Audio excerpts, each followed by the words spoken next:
سامعین کرام، قرآن حکیم میں اللہ تبارک و تعالیٰ نے جہنم کے دروازوں کا بھی تذکرہ کیا ہے۔ سورہ ہجر کے اندر فرمایا لہا سبعۃ ابواب، جہنم کے 7 دروازے ہیں، 7 گیٹ ہیں۔ لکل باب منہم جزء مقسوم، ہر دروازے کے لیے اس کا ایک حصہ بٹا ہوا ہے۔ ابن عباس رضی اللہ تعالیٰ عنہما لہا سبعۃ ابواب کی تفسیر کرتے ہوئے کہتے ہیں دوزخ کے 7 دروازے ہیں۔ پہلا جہنم، دوسرا لظا، تیسرا حطمہ، چوتھا سعیر، پانچواں سقر، چھٹا جہیم، ساتواں اور آخری دروازہ حاویہ۔ میرے بھائی اور دوستو، سورہ زمر کے اندر اللہ نے فرمایا وَسِيقَ الَّذِينَ كَفَرُوا إِلَى جَهَنَّمَ زُمَرًا، کافروں کو، دوزخیوں کو جہنم کی طرف گروہ در گروہ ہانکا جائے گا۔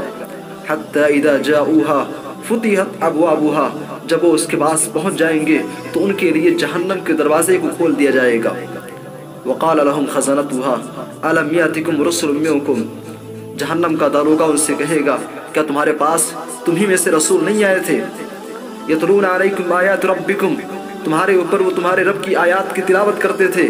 وَيُنذِرُونَكُمْ لِقَاءَ يَوْمِكُمْ هَذَا، اور آج کے اس دن کی ملاقات سے تم کو ڈراتے تھے۔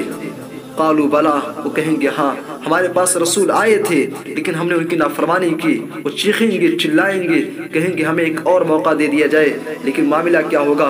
وَلَكِنْ حَقَّتْ كَلِمَةُ الْعَذَابِ عَلَى الْكَافِرِينَ، کافروں پر، دوزخیوں پر عذاب کی بات ثابت ہو چکی ہوگی۔ اس کے بعد کہا جائے گا قِيلَ ادْخُلُوا أَبْوَابَ جَهَنَّمَ خَالِدِينَ فِيهَا، ہمیشہ ہمیش کے لیے جہنم کے دروازوں میں داخل ہو جاؤ۔ فَبِئْسَ مَثْوَى الْمُتَكَبِّرِينَ، تکبر کرنے والوں کا، گھمنڈ کرنے والوں کا ٹھکانہ کتنا برا ہے، بہت ہی برا ہے۔ فَبِئْسَ مَثْوَى الْمُتَكَبِّرِينَ۔